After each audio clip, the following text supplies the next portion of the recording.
Man, just gives me chills every time, ladies and gentlemen, because it's time for the Paranormal Portal. How about that? I'm thrilled to be here with you guys. It's Wednesday night. It's Hump Day, of course. So you're halfway to the whole weekend thing. I hope it's been going good for you.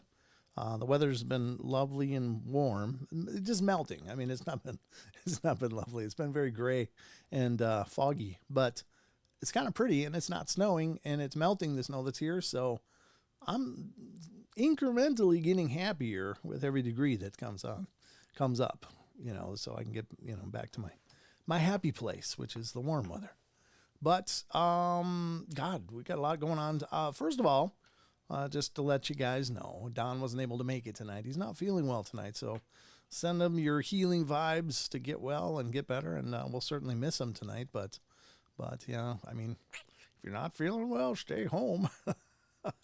And he did. God bless him. So I hope he's okay. I don't know what's going on, but I'm sure he's fine. It's just he's probably worn out, to be honest with you. So Don's always going 5 directions. So anyway, hopefully everything's going good in your world. We got a busy night tonight.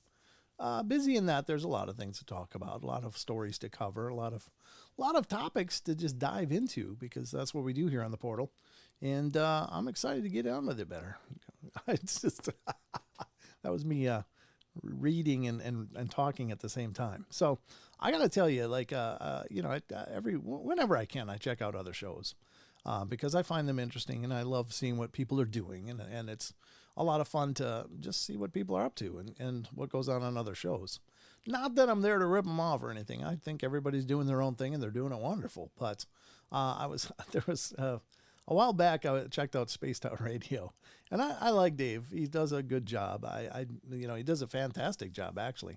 I think he, as I said when Lon was on, I think Dave might be part cryptid though, because nobody multitasks like that guy. Nobody.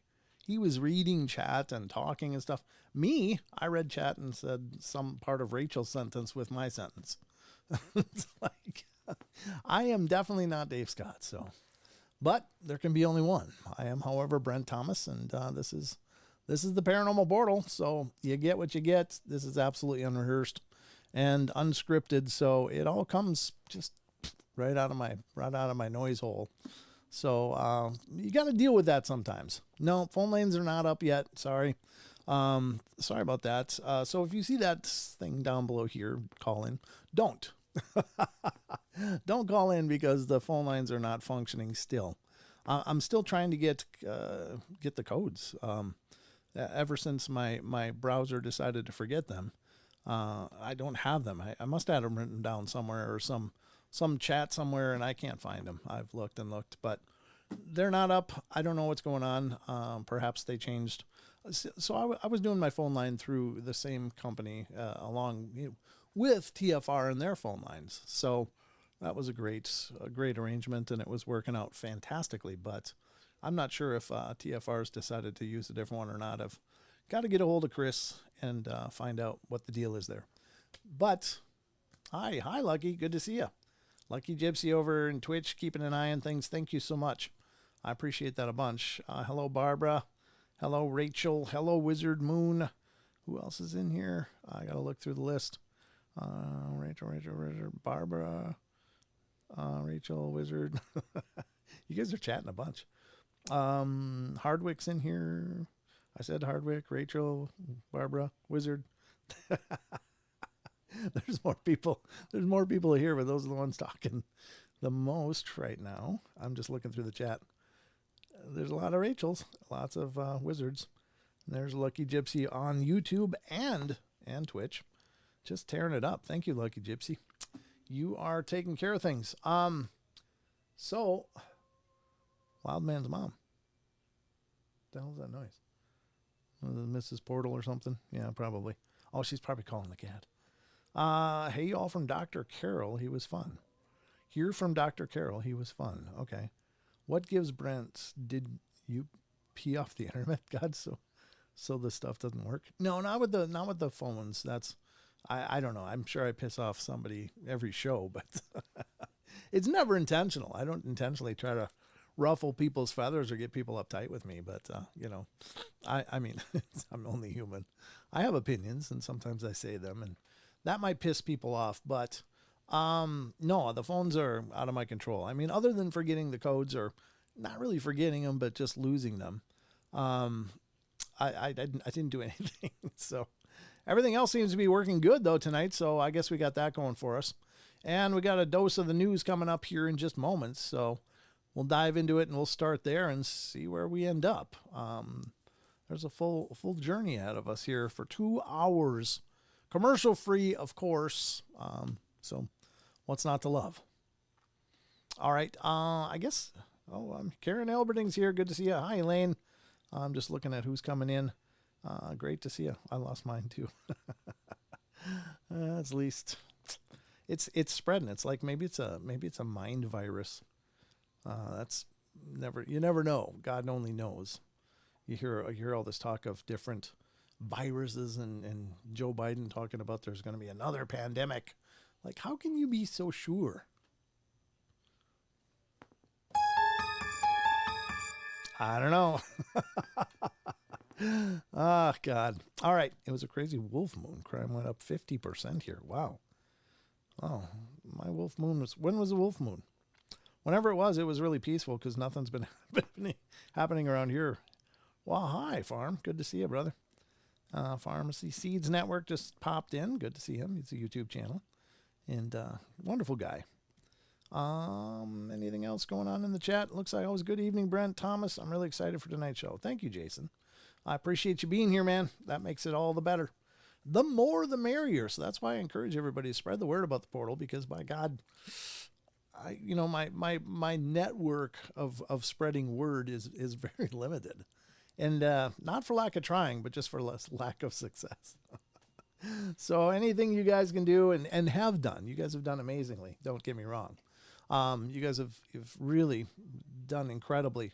The growth of this channel, we're nearing 13,000 now on YouTube, which, it feels good. It feels good to move up.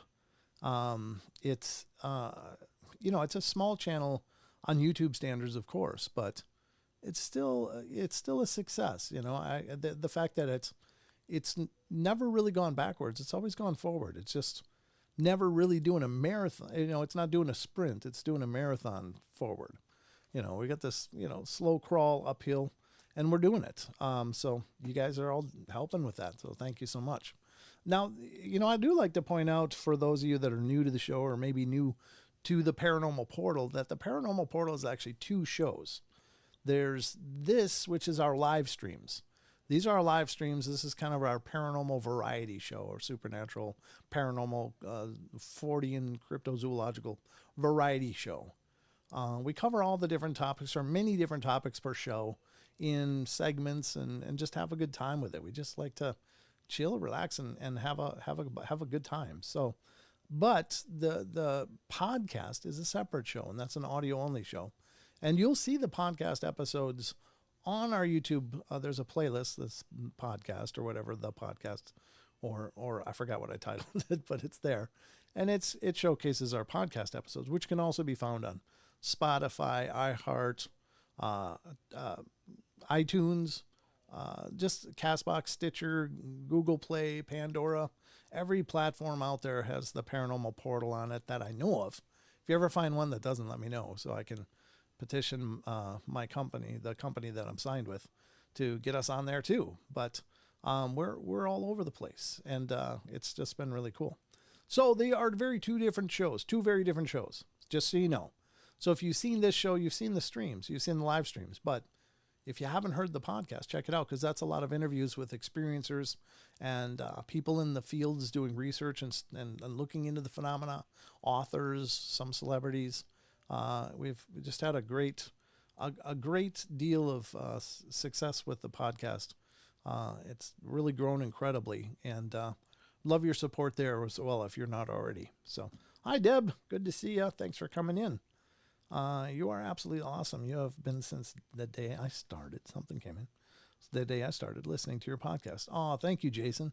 I appreciate that. So, I mean, all your support is wonderful. Thank you, guys. You guys have really built this house that I'm living in. So thank you so much. Let's start by getting into the news. What do you guys say? You ready to get newsed? I'm about to news you up. All right, let's see what happens here.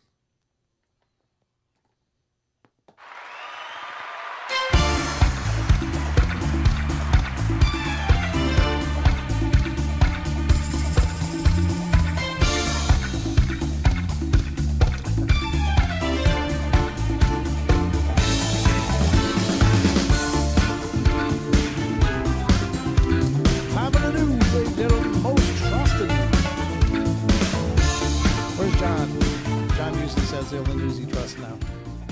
All right, let's get to the news and find out just what's going on in the news land. I'm about to news you up. You're going to get newsed. Oh, you know what I didn't do? I know I forgot something. And this fresh from the news desk. I forgot to launch the Ghost Radar. Let's do that now. First up, because it's like the weather for paranormal, right? You can't have the news without the weather. And our weather is the Ghost Radar, so let's get that up. Hold on a sec. Let me just move things around and launch this. Listen to this. I don't know if you'll hear it. I think you will. Listen to this. Paranormal detector. Huh? That's the Ghost Radar that we use, X Paranormal Detector. It's a very old version. It's like 15 years old, but I love it. It still works. Still works good, and works on this computer as well as every other computer I've ever tried to use it on. So it is very agreeable to different platforms. All right, let me move it over. There we go. Boom. All right, let's start it. It's the 31st. Last day of January. Wow. It's moving quick for a brand new year. We're already a month into it. A lot has happened so far this year, though. Oh, my God, in my own life. I don't know about all you, but I mean, a lot is happening in the world, of course, too. But yeah, geez. All right, let's go for this. All right, we'll go for this and do 31, 2024. There we go. It does create a record of every one of these sessions, so I always like to make that because I really have never looked at what it creates, some kind of graph or something maybe, but it's really interesting. All right, we're going to start this. There we go. Ghost Radar is now live. Should be on your screens. Maybe not. Maybe I got to put it up there. Oh, there it is. Yep, there it is. Ghost Radar is live, ladies and gentlemen, and so is the news. Welcome to the news desk of the Paranormal Portal. I'm your anchor, Brent Thomas, and I'm going to bring you the news that I pulled up for you. Is it a leap year this year? I don't know. No, is it? We got to look. Isn't that when February has extra days? Let's see what it's got. 29 days. Yeah, I guess it is. Isn't it 28 days normally? But it's got 29 days. Yeah, I think it is. There's 29 days on my calendar here, so looks like could be a leap year. Maybe that makes it extra special. Oh my gosh, my brother was seconds from being born on February 29th. Wow, that's a close one. He would age so much slower than the rest of us because he only gets a birthday every few years, right? Isn't that what it works? 3 years for a leap year? Something like that. Anyway.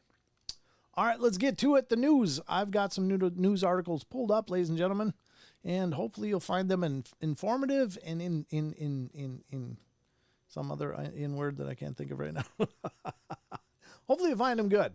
All right, let's pull it up. First one is a kind of a recap.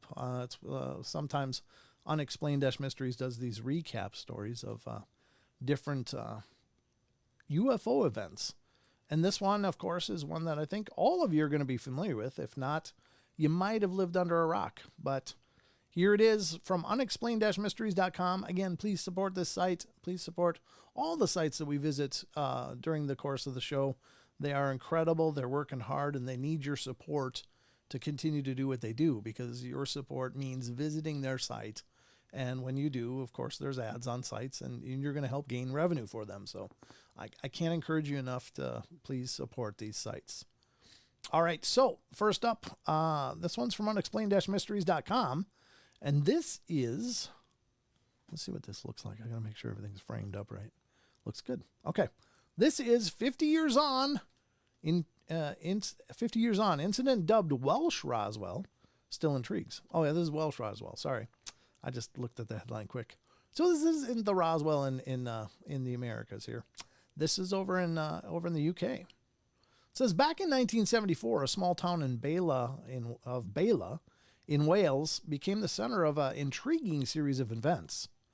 The strangeness began quite unexpectedly on January 23rd, 1974, when the residents of Bela, a small town in the Burnwyn Mountains of Wales, were disturbed by a sudden earthquake. Oh, wow.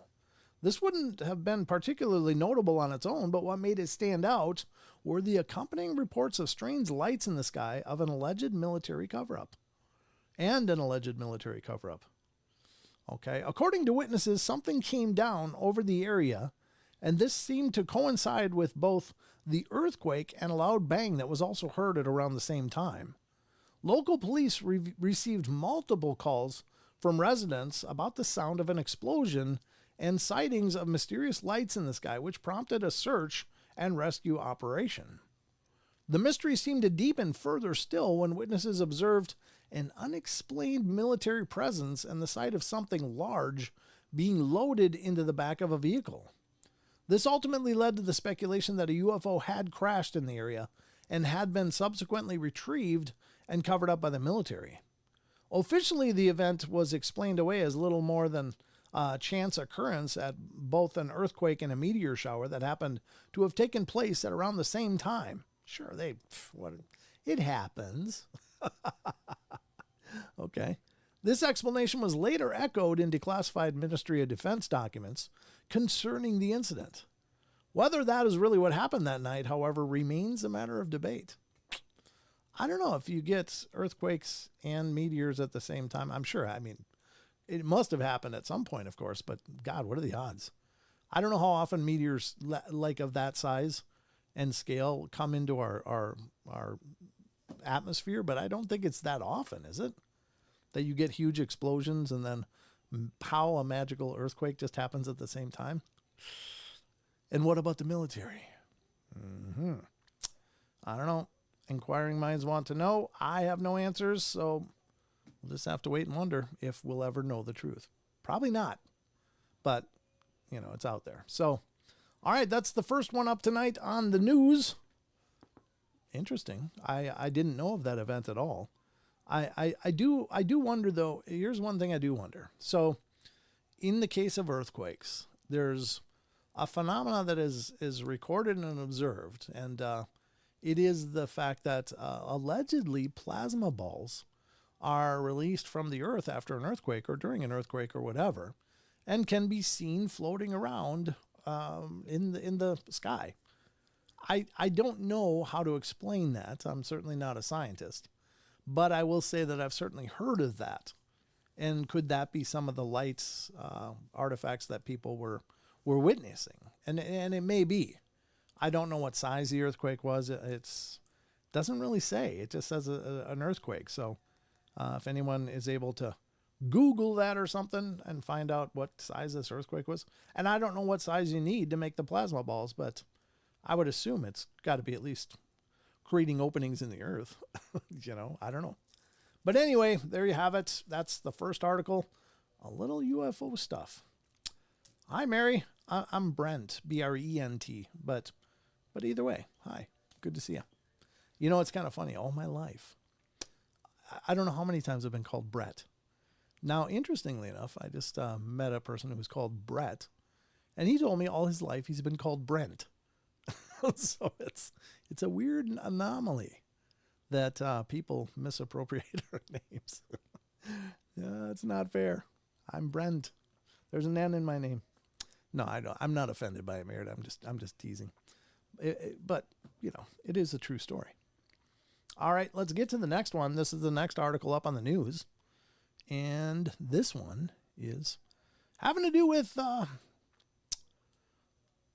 birth of cyborgs, maybe. Ladies and gentlemen, the first cyborg has just been born. What am I talking about? Well, it's kind of a stretch, I suppose, but according to unexplained-mysteries.com, Neuralink brain chip has been implanted in a human for the first time. Who jumped in that line first? Who decided that was what they needed? I need to be plugged in. I don't even know what that, I don't know why you would do that. Why would you want to be the first one? I would never be the first one for anything getting implanted. I may never, not even be the last one. I mean, I just wouldn't be fond of them plugging anything into me. Who lines up first for stuff like that? I think that's scary. I mean, well, he did great until 5 minutes later he stroked out. We'll get another one. I don't know, folks. Who lines up for that stuff? Who's like, me? It's not me. No, hell no. Wow. Well, let's read what happened. I assume it was a success. Otherwise, we probably wouldn't be hearing about it. It says Elon Musk's ambitious brain-computer interface startup has carried out its first ever human brain implant procedure. Having previously been described by Musk as an answer to the existential threat of artificial intelligence surpassing our own capabilities, Neuralink's work in enabling people to control computers using nothing but their own thoughts has certainly raised a few eyebrows in recent years. At a glance, it may seem like an unnecessary exercise in dabbling a bit too far beyond the line that most people are likely to feel comfortable with, yet it does have the potential to make great strides in improving the lives of those with a variety of debilitating medical conditions, ranging from locked-in syndrome to paralysis. It could also make it possible to enhance the human condition, providing powers that could range from superior vision to the ability to replay memories inside one's own head. I do that all the time. I didn't even need an implant. Woof. Au naturel, folks. Now Neuralink has taken one of the most significant steps towards forward to date with the announcement that Musk himself, that the firm has successfully implanted a brain chip into a human patient. The first human received an implant from Neuralink yesterday and is recovering well, he wrote. Initial results show promising neuron spike detection. God, that's scary. Neuralink was able to proceed with human trials after receiving approval from the U.S. Food and Drug Administration last year. Exactly what the implant will provide or implant will enable the human volunteer to do at this stage remains unclear, but if it works at all, then it will undoubtedly represent a significant step forward for the company. Whether or not Neuralink implants will ever go mainstream, however, remains to be seen. Well, there you have it. Somebody's been plugged in. It kind of sounds like a remote control is what it is, but I don't know where this technology is going and how it will be, used. Will it allow people to think faster? I don't know.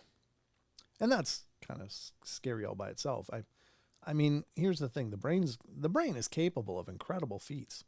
I mean, our brains are processing probably trillions of pieces of data per second. I don't know.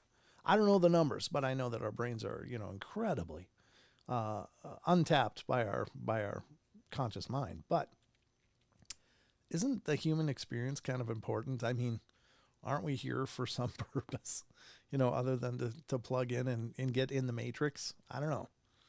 That to me seems weird. I mean, I love the internet. I love, the access to information and being able to see things from all over the world. I think is an incredibly amazing opportunity that's never happened before in the history of the world, that we know of.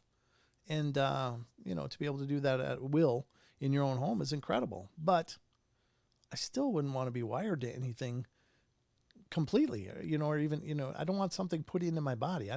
My computer I can walk away from. My phone I can put down. But you're plugged in.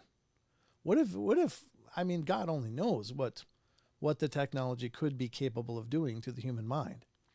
What if you could change a person? What if you could adapt their behavior to be some other way? What if it's, I don't know. It's just kind of scary. I just find this stuff kind of fearful. Now, I do love the idea that it could help people that are paralyzed to experience so much more and have a more robust life. That to me is incredible and wonderful, because I can't imagine a deeper hell than to be trapped in your own body, unable to move. That to me would be the most horrible condition I could live in, and I'm not sure how people are able to deal with that at all. But anyway, I mean, I had my knee immobilized once by a nerve block just to control the pain.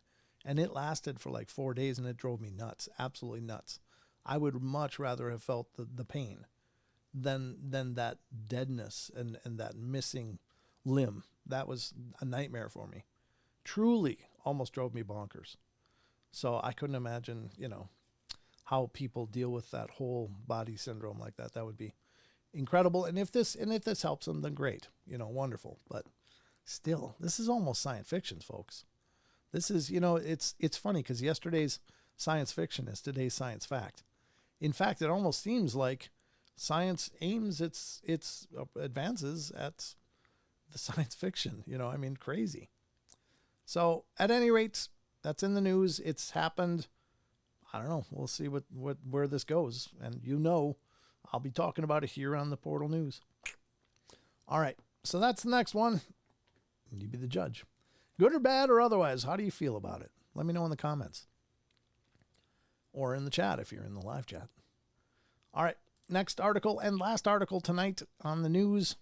This is also from unexplained-mysteries.com. And I always say the whole URL because I think there's another Unexplained Mysteries out there. It's without the dash. And I do want to make sure to differentiate them. All right. So this one is former Pentagon UFO chief attacks conspiracy-driven core group. I found that title be kind of confusing. I don't really know what that means. Former AARO director Sean Kirkpatrick has criticized government spending in response to unsubstantiated UFO claims. Kirkpatrick, who previously headed up the All-Domain Anomaly Resolution Office, or AARO, before stepping down last year, has blamed a core group of government workers for driving frivolous government spending by propagating unsubstantiated claims and conspiracy theories. Speaking on the In the Room with Peter Bergen podcast, Kirkpatrick described the situation as a self-licking ice cream cone. That's a funny analogy. They're the same people that worked with a U.S. company and the U.S. Army to explore a piece of material that they claim was a UAP and really is a piece of missile casing from the 50s, he said. They're the same people that have been influencing some of these whistleblowers who have come forward to say, hey, I don't have any firsthand evidence, but all these people are telling me this. Although he didn't mention anyone by name, it's likely that he was reference to David Grush, who recently made headline news with his claims of non-human biologics and UFO cover-ups. The best thing that could have happened in this job is I found the aliens, and I could have rolled them out, but there's none. Kirkpatrick continued, there's no evidence of extraterrestrials. There is no evidence of aliens. There's no evidence of the government conspiracy. Well, I don't know. I'm not sure he's much of a believer. Worrisome is the willingness of some to make judgments and take actions on these stories without having seen or even requested supporting evidence. An omission that is all the more problematic when the claims are so extraordinary. Some members of Congress prefer to opine about aliens to the press rather than get an evidence-based briefing on the matter. Members have a responsibility to exhibit critical thinking skills instead of seeking the spotlight. Yeah, but there are real things going on with extraterrestrials, or at least what we believe are extraterrestrials, whatever. They're not us. And they're exhibiting, aerodynamic feats that are not possible according to our understanding of physics. And so if that's happening, I think we should be at least looking into it. Now, I again, this is ex-government guy, lambasting the existing government people. And so, it's kind of the what is the old... My uncle used to say something. It was kind of funny. I can't. Oh, whenever he burped or anything, he'd say, "Excuse a pig among some hogs," and that's kind of what this is. I couldn't remember how that went. As "Excuse a pig among some hogs." God bless him. All right, yeah. So this kind of seems what this is like, mud wrestling pigs. It's like, okay, well, you're all kind of government people, and not that I have any I don't have any ill feelings towards government people, but I will say that the people that head up programs and stuff, they're so neck deep in bureaucracy and red tapes and probably secrets and cover ups, so that you just never know what the truth is.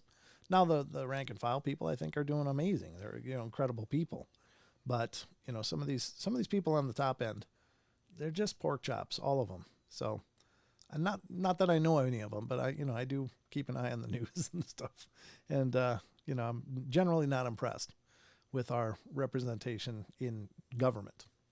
So there you have it. That's kind of the last one tonight. I hope you feel like you've been thoroughly newsed up and you're informed now. It's all about keeping you guys informed. That's my mission and journey, and my hope every episode here on the Paranormal Portal News. So, all right, let's get back at it and see what we can. Can I be a pork chop? You sure can be, Rev. Just go get elected to some office and sit on it for ages and make backdoor deals, and you'll be fine. All right, that was wild news today. That's good, Barbara. I'm glad you thought so. All right, that's going to wrap it up for the news. Let's get back to the rest of the show.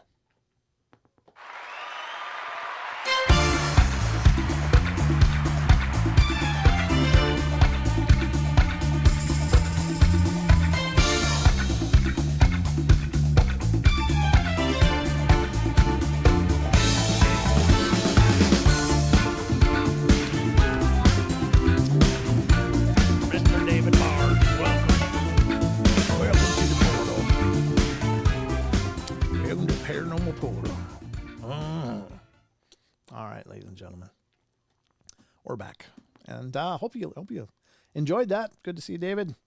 Good to see all of you guys in here. And it's bring a friend night. Did you all bring friends? Get elected, change the world. Brent for president? God, no.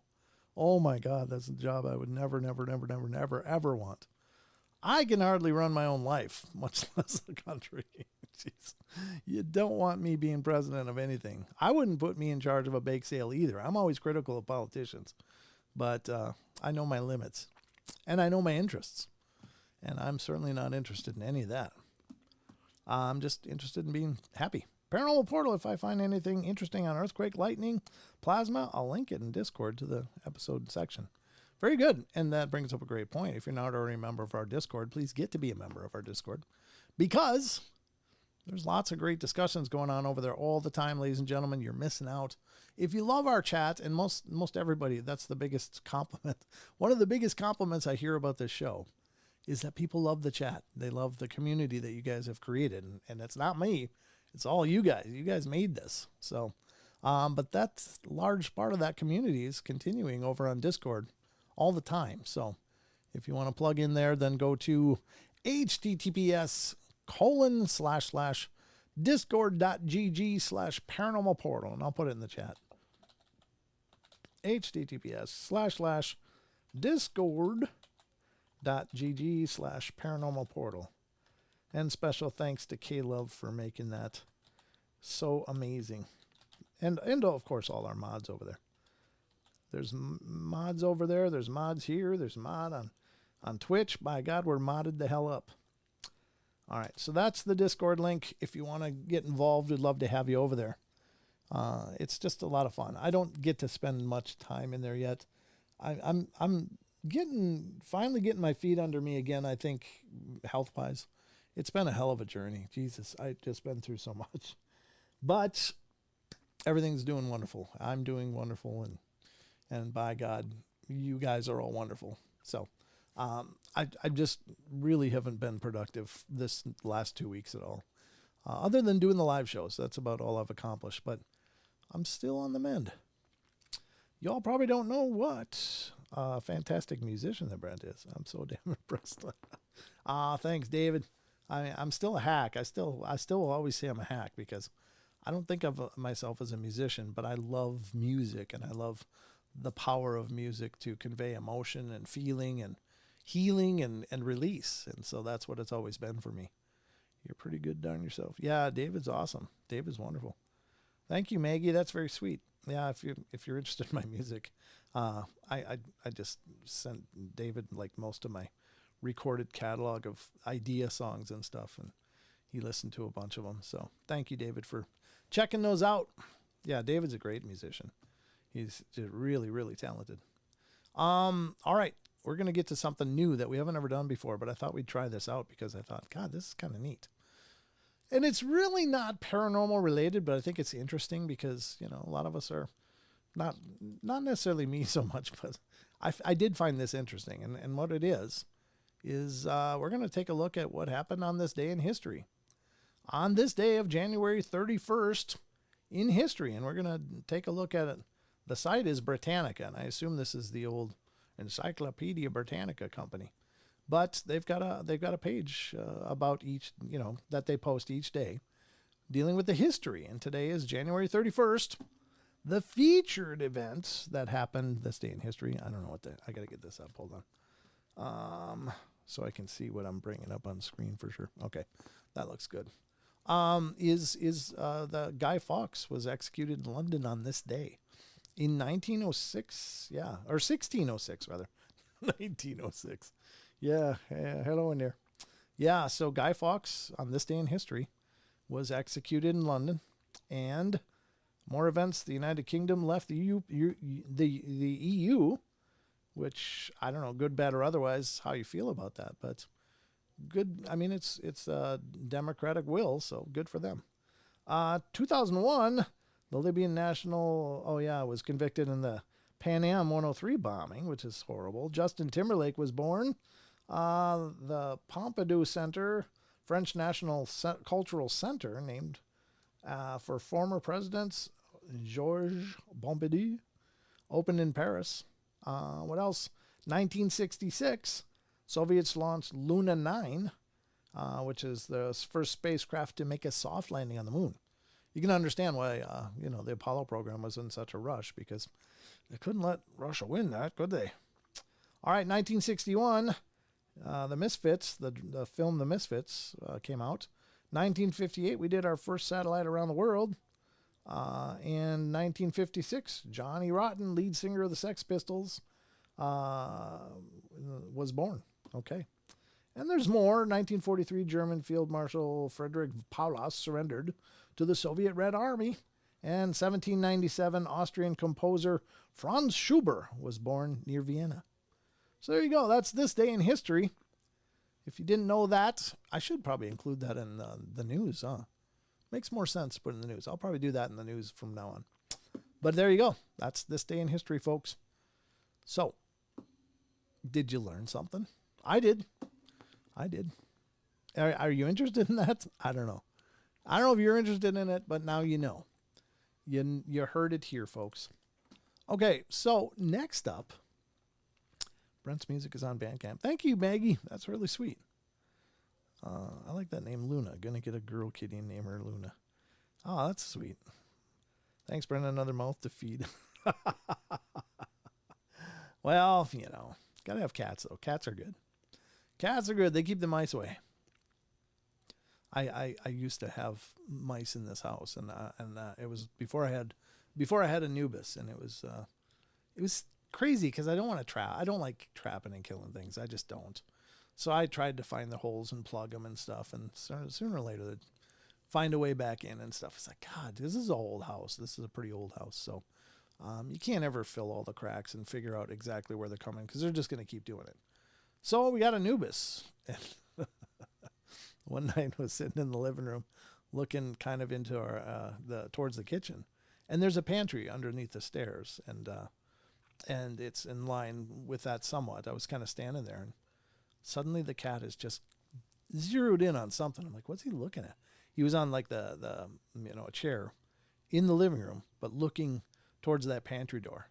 And that's usually where the mice came in. I don't know, it's a crawl space under the house kind of thing, so it's not hard to figure that they work their way in. But I'd never seen that cat move like that. Once that mouse came out from under the door, he was an explosion, literally like a shadow. He quit being physical and became this black blur, and boom, he had that mouse. And I was like, wow, I was so incredibly impressed. And suddenly I got no mice anywhere. Because you got cats. Anyway, this isn't a exterminator show or anything, but pest control. But there you go. Hi, Chucky. Good to see you, brother. Glad you made it in. The show continues. Let's get to an article we've been working through from Ranker. We started it last show. And this, again, is Unexplainable Unsolved Encounters by Alyssa Mariano. And this is from Ranker.com. Great article so far. It's been really good. Let's see. I think this one. Yeah, I think we're on number 6. This one, I think we're on number 6. So this is the article from Ranker.com, and it's been fantastic. Please, again, like everything else, support Ranker and visit them because they got lists on everything over there. It's really incredible. So this one is All My Friends Saw This Happen by Redditor Linsanity. Linsanity. That's awesome. 16. I threw a party at the condo I lived in with my sister and mom while they were on vacation when I was maybe 17. After the party died down, me and 4 of my close friends were the only ones still there and awake. Oh, wait, I did read this one. This is where the door handle jiggled and they just basically stay awake until morning. Never mind. Read that one. I think we're on this one. Sorry. Rookie move. Sorry. I should probably take notes or put Post-its up here. Number 7. Yeah, someday I'll get more organized. Number 7, It Will Never Make Sense to Me Ever by Redditor Dr. C.J. Henley. When I was little, maybe 7, the son of a lady who babysat my brother and I cut his leg on our swim set. This one we read too. What the hell's going on? This is the green goo. What the hell is going on? How did it scroll? Ugh, this is frustrating. Was that a mistake? The thing for us too. Maybe we're on this one. Maybe the green goo was the green goo last one we did. Oh, no, that's not it. Maybe this one. Let's try this one, number 9. God dang it! How far did I go? Oh, I don't like that when these things don't hold their spot. Somehow it scrolled. My apologies, folks. I'm not usually this obtuse, but it's a rare, special kind of day. I keep asking for solid black for my partner, and I want a female, so I ask them to bring me your kittens, please, as they say, as they eat. Sorry, they're mostly fixed. I'm not giving up. No, black cats are great. I mean, that whole black cat bad luck thing is just a bunch of garbage. Don't be superstitious. They're incredibly. I've owned several black cats through the years. I've owned several tiger striped, calico, patched, whatever, different colored cats, and they're all been wonderful. But the black ones are, to me, more special. I don't know why. I just love their energy. They just seem less hyper, less freaky. Some cats I've had, like some of the tiger stripe ones, like Pikachu. He's a white tiger stripe cross with a Siamese, and God, he's a quirky little turd. But anyway, I'm spiderwebbing here. This is number 9. Let's go to number 9. The Thing Froze 2 by traditional underscore self underscore 658. I'm going to share something with my grandmother told me that she saw, because it is so freaking weird. And I've never heard anything like this before in my life. My grandmother and her cousin were walking on a country road in Oklahoma sometime in the 1940s. They saw a strange figure float up over a hill up ahead, about half a football field away. She said it appeared two-dimensional, and it was roughly the size of a cow. It was white and was composed of geometric shapes. It had a rectangular body with no legs. It floated. It had a square head at one end and 2 little triangle ears and a little slit-looking eyes. No nose or mouth that she could see. When the figure rose up over the hill, my grandmother and her cousin froze in terror. The thing froze too. They all just stood there staring at each other for a moment, and then its head floated to the opposite end of its body, and it floated back in the direction it came from. Her cousin corroborates her story, and it's just very strange to me. I believe they saw something weird, but I'm not sure. I'm convinced that a weird 2-dimensional demon cow is out there floating around in Oklahoma somewhere. And that's interesting because that's at least the second story that I remember, and maybe there's been more. Well, let's say it's the third story that has these really non-traditional kind of creature shapes like that. Two of which deal with this one, and one other deal with the fact that there's a being made up of these geometric patterns. The other one was more of it was less, I don't know, this one sounds more uniform. The other one was very almost chaotic. Different shapes kind of just smashed together. But the other one was a person was walking on a city street at night, very late, very, very late. Streets were dead quiet. Nobody was around. And they heard something and looked across the street. And as they looked, the street lamp across the street, this weird figure came into frame, being illuminated by the street light. It was all black, but composed of these weird, chaotic geometric shapes like triangles and squares and just a weird cacophony of shapes. And I mean, it just kind of did its thing and then went or they went. I don't remember how it ended, but just the fact that this is now the second story dealing with a creature or being made up of just geometric shape. And is that some multiversal appearance of another form of life? Or is it a dimensional thing? Or is it an extraterrestrial thing? Or is it possibly spiritual? And I don't know what to do with those. Those are real odd. This one seemed to be floating, the one in this story. I don't remember if the one before did. I think it was also floating.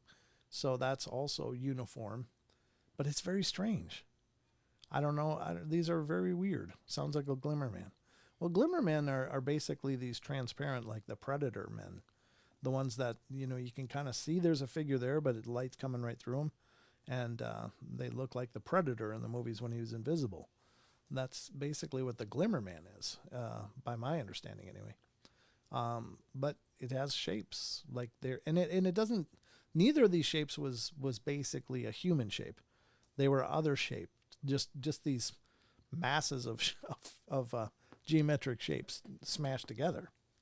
Higher dimension beings would project into a third dimension density weirdly. That's a good point, Chucky. Maybe it is a higher dimension. Maybe it's lower. I don't know how that works. With a two-dimensional entity, you got to wonder if it's possibly a two-dimensional entity. Now, the thing with a two-dimensional entity is, honestly, if it was two-dimensional, truly two-dimensional, it had length and width, but no depth, it could literally face you and you'd see it. It could turn sideways and it would be absolutely invisible.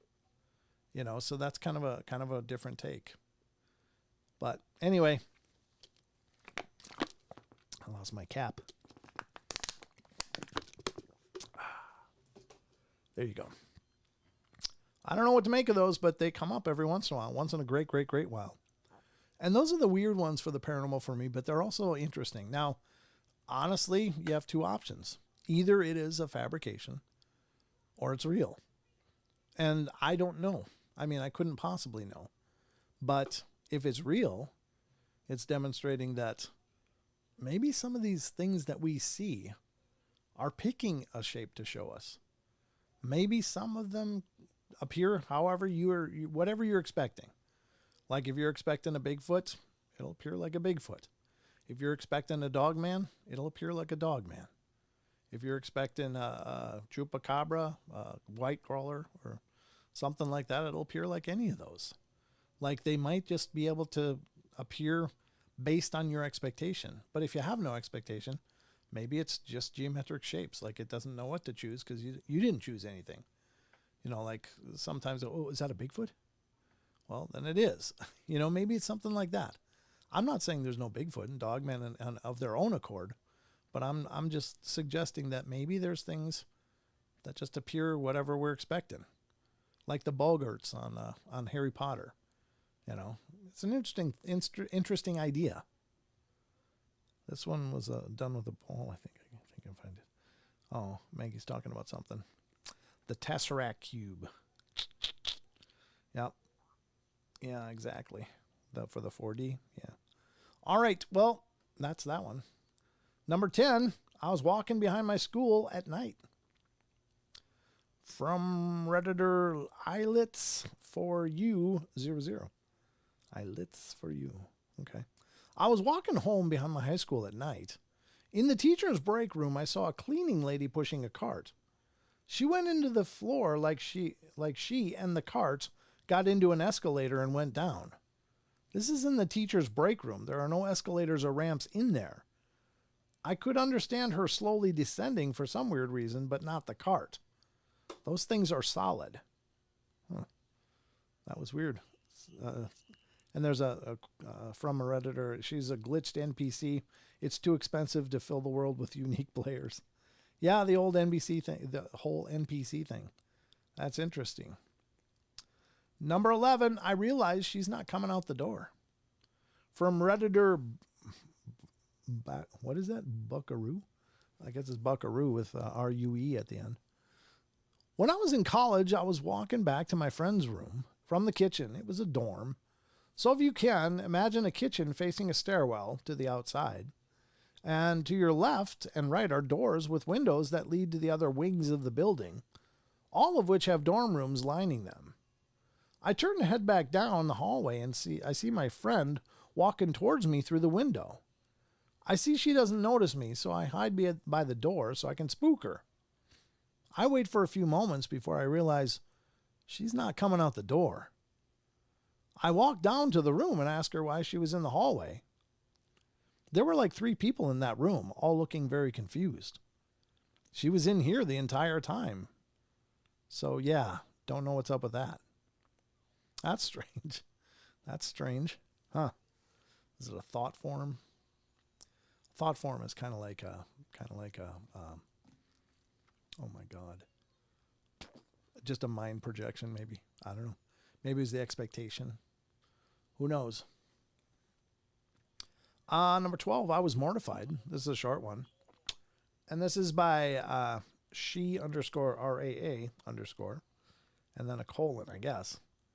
I was 10 and in the car with my mom. I looked out the window, passenger side, and the lady next to us looked back at me. Her face was distorted. I was mortified. I turned to my mom to tell her, and we both looked. The lady was just smiling.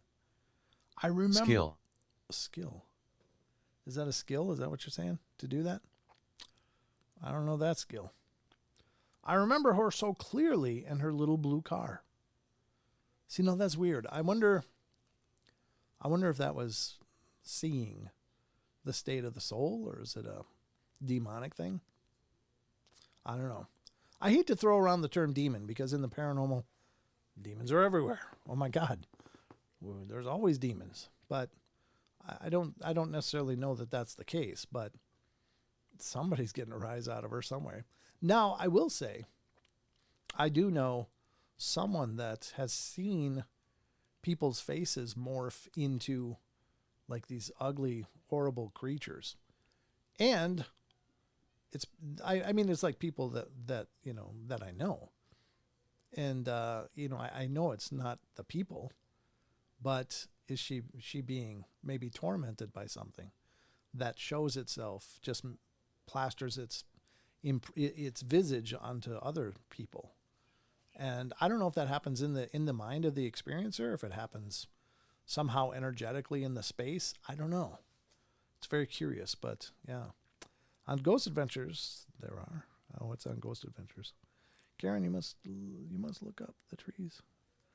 I'm trying. There were 2 there, Brent. Where? There were 2. Oh, here? Was there? Oh, in the room. There's always 2. Most commonly, I'm visited by 2, according to the Ghost Radar. 2, sometimes up there and like looking over by the camera, or sometimes right next to me on either side. Sometimes almost sitting on my lap. It's crazy. I don't know what's going on. Who likes to stop in, but it doesn't feel bad or anything. I don't feel anything negative. It's just someone's here. All right. So my old cat, her name was Serena. She was black as coal, and I loved her a lot. Her energy was amazing. Yeah, I've always loved black cats, and I love all cats. Don't get me wrong, but something special about those black cats. And maybe it's because so many people are frightened of them, or like are too weirded out by the idea of a black cat, that I maybe give them extra love, because I just think they've been mischaracterized a whole lot.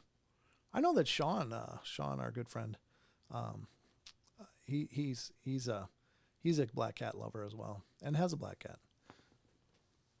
In my opinion, the term demon is used too much.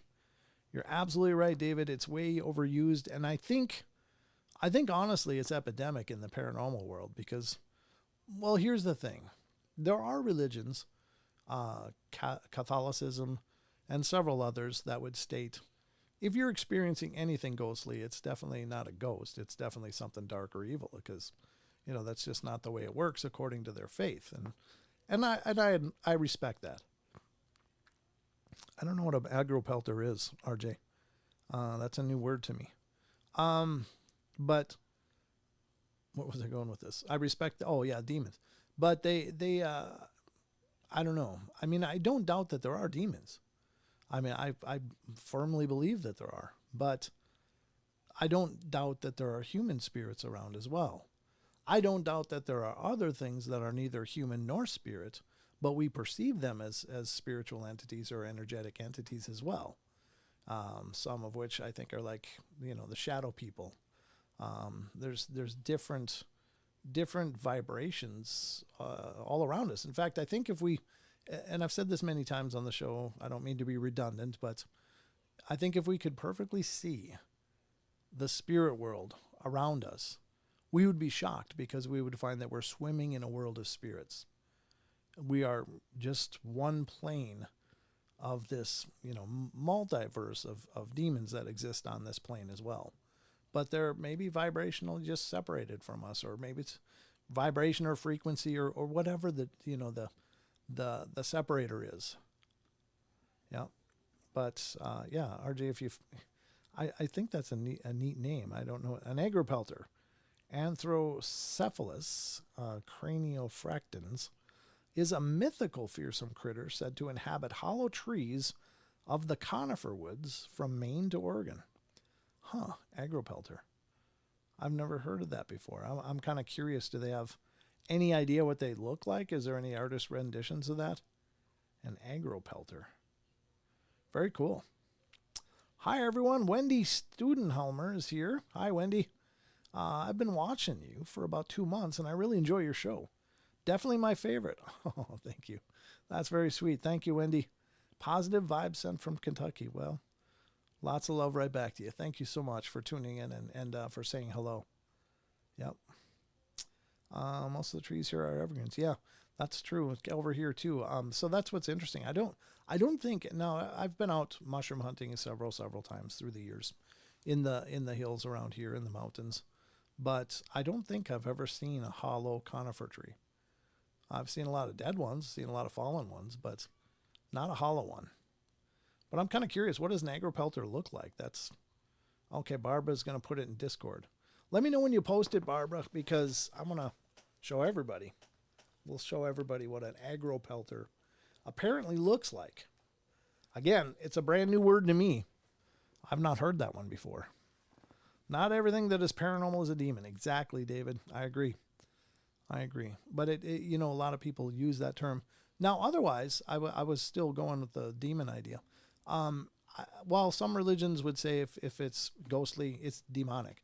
And I can't speak to that directly. I don't know for sure. But maybe they're right, maybe they're wrong. But I will say that the other side of it is that there's a lot of people that like to throw that name around in the paranormal communities, because I think it sounds more sensational. There's YouTube channels that everything they're doing is demonic attack at this demon, we face to face with a demon there, and demon this, demon that, and it's clickbait, And I don't blame them for that. I mean, YouTube is tough enough, and you got to do things to get noticed. But I don't believe everything they bump into is a demon, and honestly, I'm not really convinced that what they're bumping into is really there. But I find those shows fun to watch anyway. I enjoy them. But just whatever you see on YouTube, just weigh it with a grain of salt. It's entertainment, and look at it as entertainment. Now, could some of it be real? Could it all be real? Maybe. But if it is, they are the most fortunate investigators in the face of the paranormal world, because nobody goes out there and has that much activity, doors and windows and car and things moving and sounds and I mean, it's just a crazy amount of stuff that happens on nearly every investigation. And that to me, it's just not the way it works. I've done several investigations, been a part of several. I've been, obviously involved in the paranormal community for years and years, and it just doesn't work that way. You might get a few things happening in a whole night. You might get an EVP, some EVP. You might not get anything. And you might catch something moving, but that's like, that or an apparition is like the Holy Grail. If you catch that stuff in true paranormal research, that's so incredibly rare. So, anyway, that's enough about demons and stuff. But anyway, yeah. Okay. Did you post it, Barbara? Does the thumbs up mean yes, it's posted, or is that just you're happy? All right, let me look. I'll just look. Where did you post it? If you posted it under general, maybe. Barbara, is it episode discussion? Oh, there it is. Okay, perfect. Can I make this bigger? Open in browser. Let's do that. Oh my God. It's got like snake arms. I can't make this bigger though, can I? How do I make it bigger? I don't think well, no, I can do this. Okay, let me do this. Hold on. Let me zoom a bunch. Okay.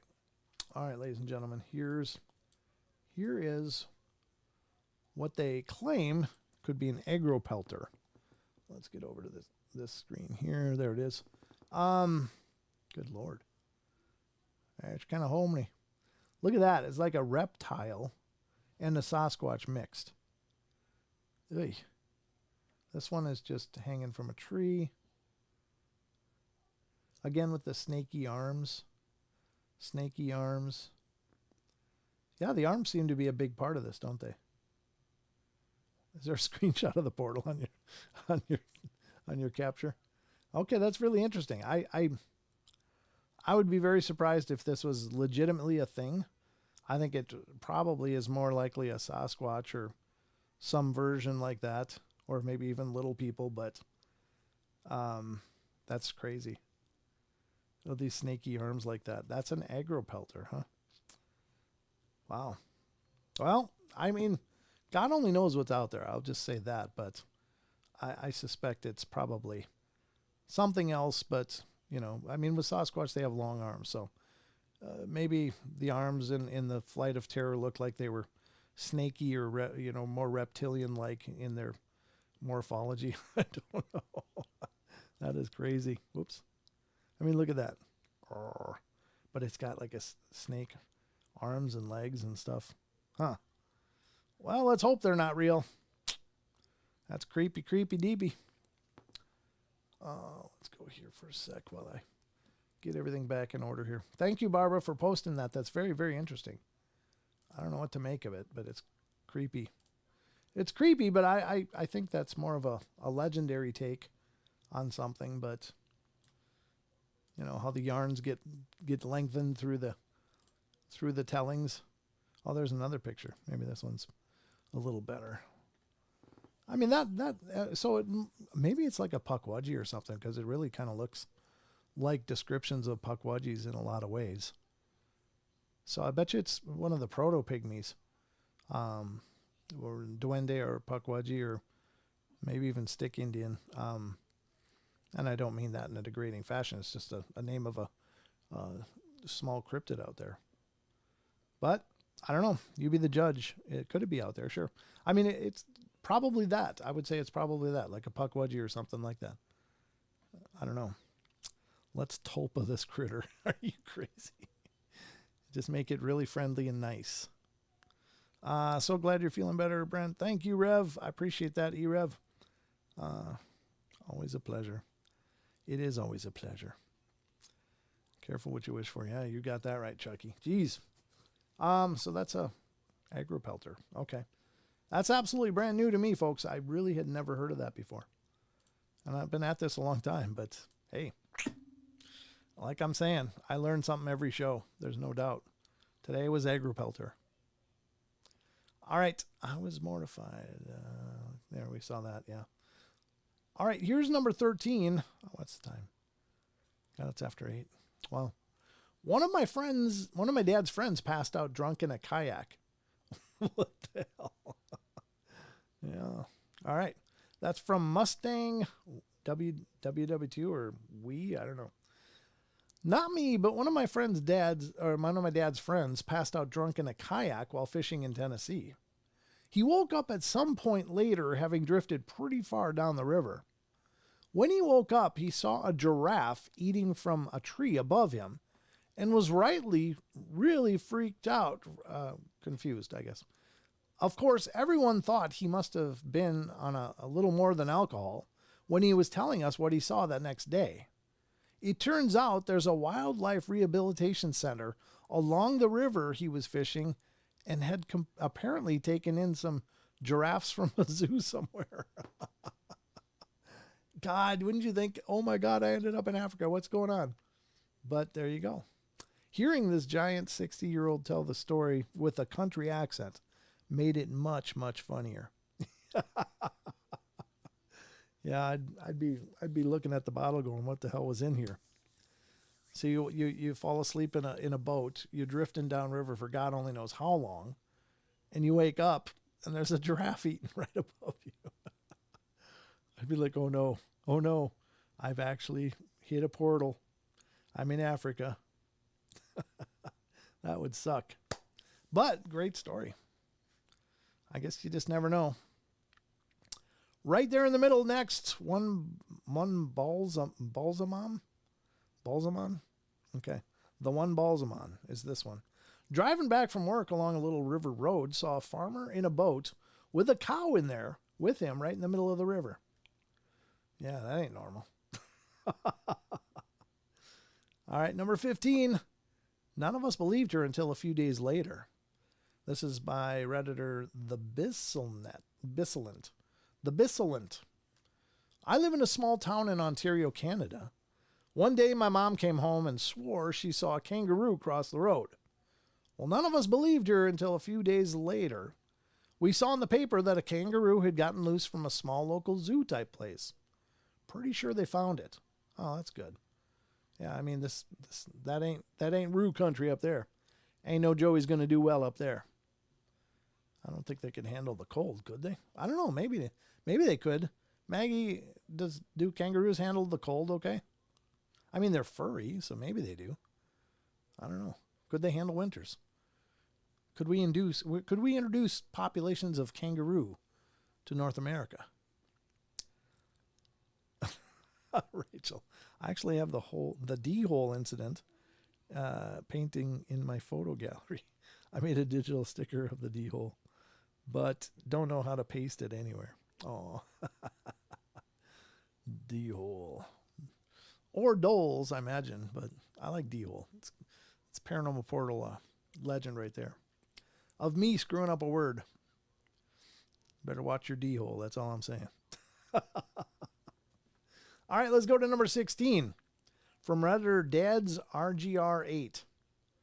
Shortly after my wife and I were first married, we were making the Easter Sunday both families want you for dinner drive circuit. Well, I was driving from my parents' house to her parents' house, and she had her eyes closed. Suddenly, a peacock ran out of the woods and across the road in front of the car. Well, I slammed on the brakes and veered into the next lane. My wife yelled, "What the hell?" And I said, "I almost hit a freaking peacock." I'd never seen a peacock in the wild before. Well, she didn't believe me, LOL. 36 years later, and I still haven't lived that down, and she occasionally reminds me to watch out for peacocks when we're out in the car. Well, that to me is not so unusual because I've known people that have had peacocks. I mean, they're apparently an incredibly noisy bird. But, yeah, I mean, it's not uncommon that some people in the U.S. have peacocks. It's just, I imagine one got away or decided to try it on their own and see what happened, or just, whatever. Maybe there was a house nearby through those woods, but that's not what you expect to see, I guess. Middle of the day, no drinking or drugs involved, from Redditor TMADRD, from T Madrid. A purple horse. Middle of the day, no drinking or drugs involved. In retrospect, it was probably wearing those pajama things some horses have, but that horse was purple. Yeah, you don't usually see that. There's just one left here, so let's read this. Along the same back road stretch, from Map BC, driving through Nevada, I saw a roadrunner and a coyote along the same back road stretch. Oof. That there brings back some memories. Meep. That's great. I know someone see heaps of peacock. There you go, Aussie. Yeah, down in Oz, I'm sure. It took me a while to identify I saw a Cervaline Genet run past my back fence. They're common in Central Africa. Oh my God. What the hell are they doing here? Took me a while to identify it. Are you a bird watcher, Elaine? That's crazy. Very cool. RJ, you got insight on other creatures not known to most. What is RJ bringing up? More unknown creatures? Different reservations. Some of them are medicine men that take me to some of the places. Oh, very cool.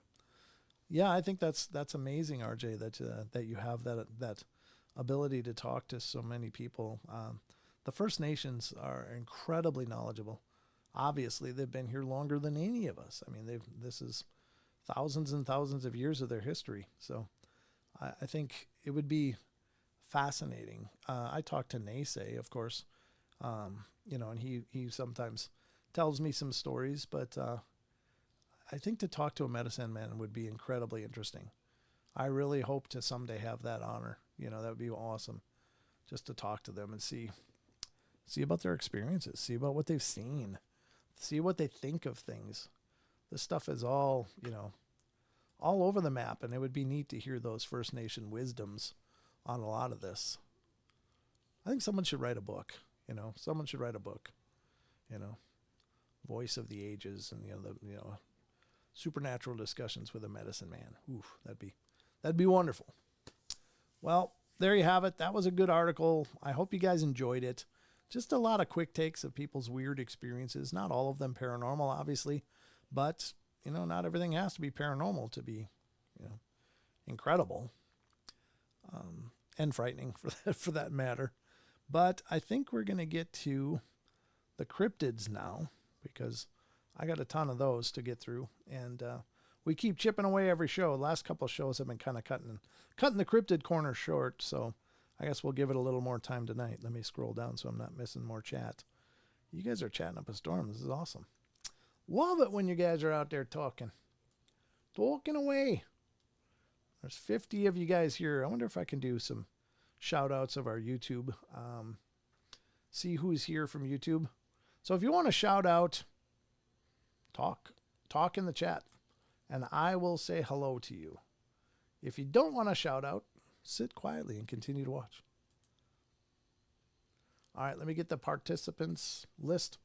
It's very short, folks. Very short list tonight. Unless some of you guys are sitting quietly. A lot of you guys are sitting quietly, because according to my participants list, maybe I should pop this out first. Maybe it doesn't update very well. Let me do this. Let me pop out this chat first, and we'll see who's here participating on YouTube. I'll take a look at Twitch too. I haven't seen any Twitch chats come up. If I've missed them, I do apologize. But it's hard to read and watch chat at the same time. So let's see what we got. All right, let's see. Oh, there's more. So far, what I see on the participants list is Aussie Tiger, Barbara Mora, Chucky Danger, Deb Varner, E-Rev, Elaine Clifford, Eliza, Karen Elberding, Maggie M10, RJ Windwalker. Oh man, they're coming again. You guys are piling in now. Rachel gets it right. Rick Wager's in. Wildman's Mom, Wizard Moon 13. Who else came in? Eliza came in. Digger Dog. Good to see you guys. Thank you. I don't know if I think I said E-Rev already. So it looks like those are our active chatters right now, which is great. Wonderful, guys. Thank you.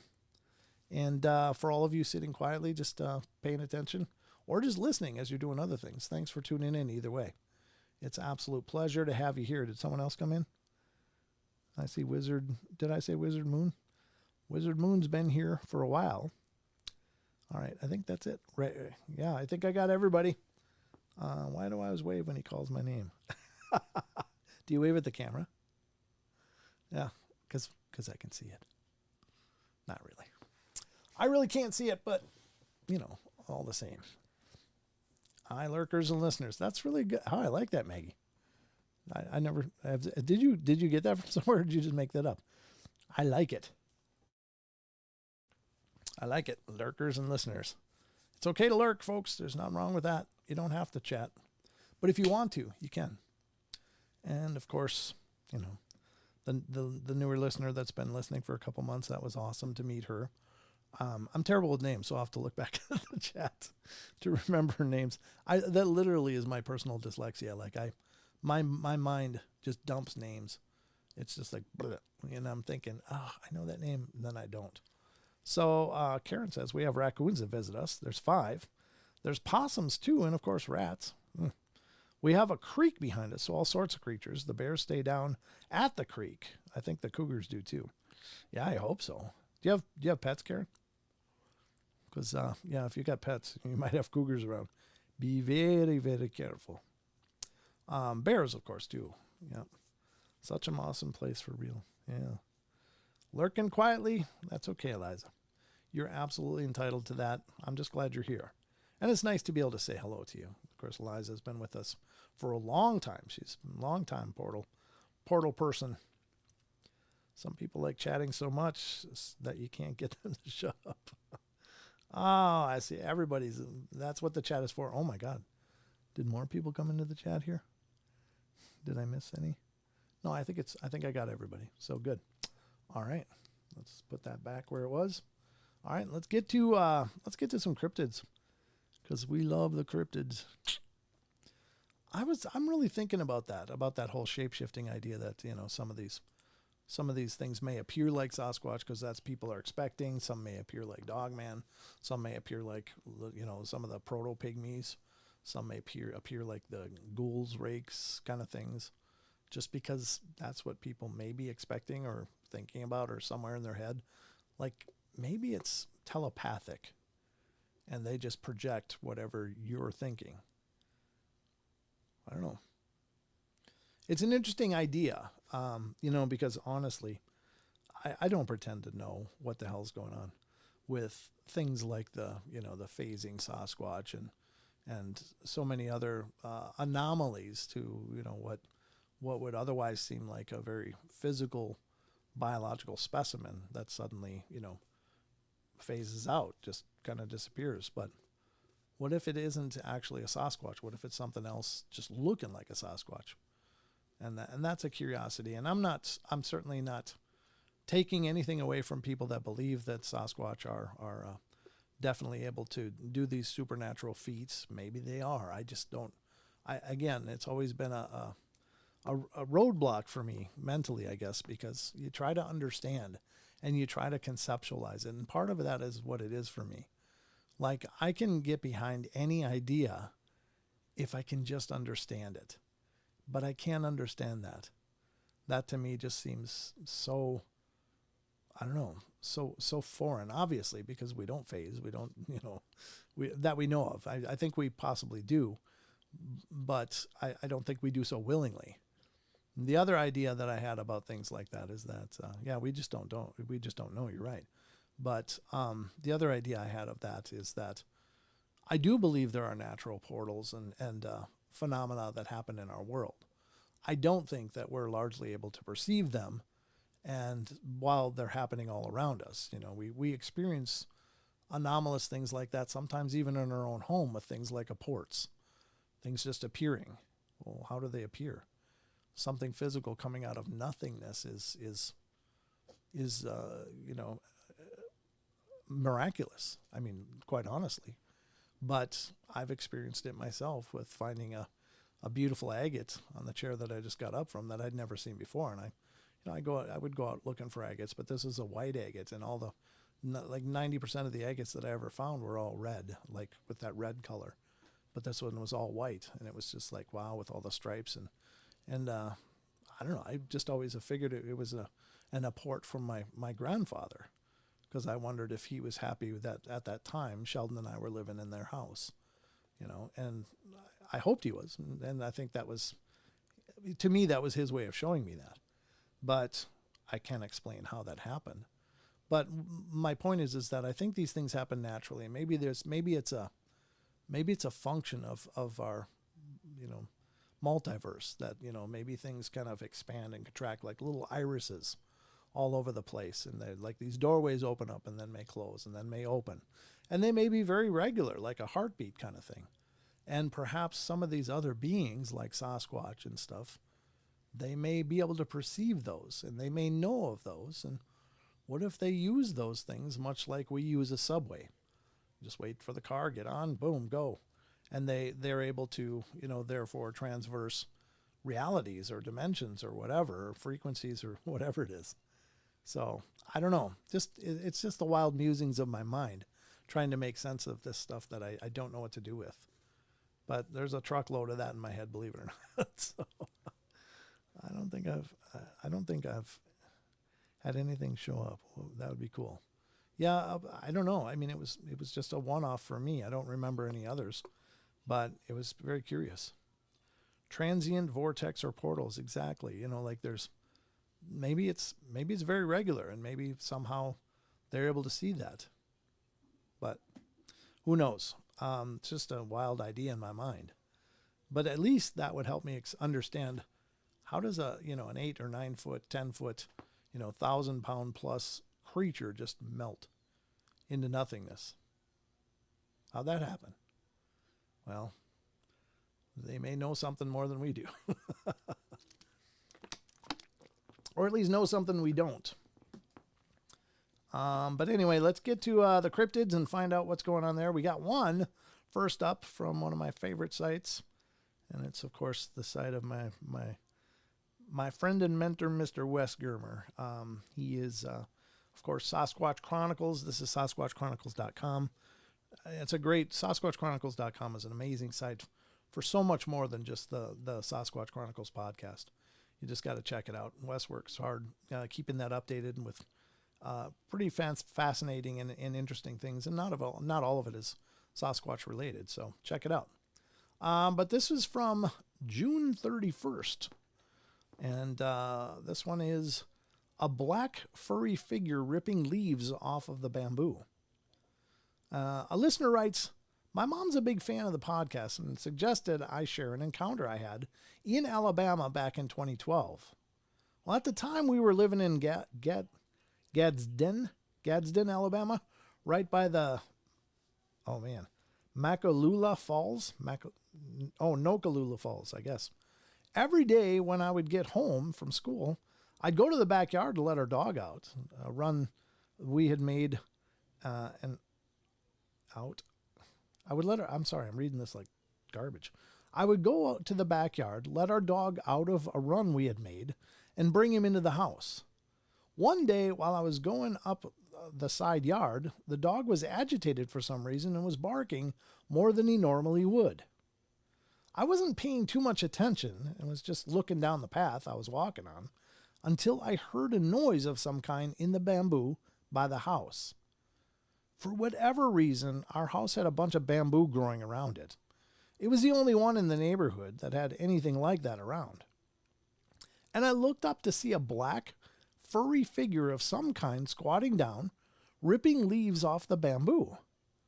I don't think it was a bear because I remember seeing it use a thumb pinch and grab leaves and things off of the bamboo to eat. I froze where I was and watched it for a second. And when it realized I was there, it also froze, and we just stared at each other for a few seconds before we both sprinted in opposite directions. I'll also share that at one point after that, I remember waking up in the middle of the night and looking up at a window above my bed in my room to see a face with sunken-in features looking down at me. Oh my God, that's so unnerving. That window faced the same side of the yard where I saw the Bigfoot too. So I don't know if it or another one had come back to check it out again, but it's something I'll never forget. Yeah, God. I mean, waking up and seeing a face in your window. I don't think there's a worse feeling. And if it's just a person face, that'd be bad enough because someone's peeking in your window and that's creepy as hell. But if it's huge and it doesn't look like a person, that's got to be absolutely terrifying. Oh my God. Ugh, that's crazy. Great story. Yeah. Sounds like just a couple of encounters, but that's interesting. Bamboo. Huh.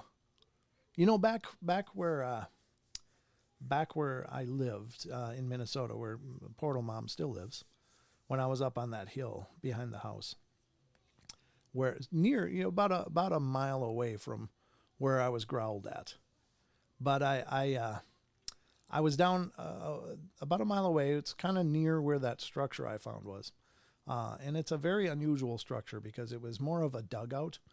Like first there was a series of natural limestone boulders that had kind of created this I don't know, wall. They'd been there, I'm sure, for thousands of years or whatever. And behind them is where I found the structure. One other thing that I found there that I don't think I've talked about very often, but I thought, God, this is really interesting, was a branch, a small piece of a branch. Let me go to this. Let me go to this. About this long.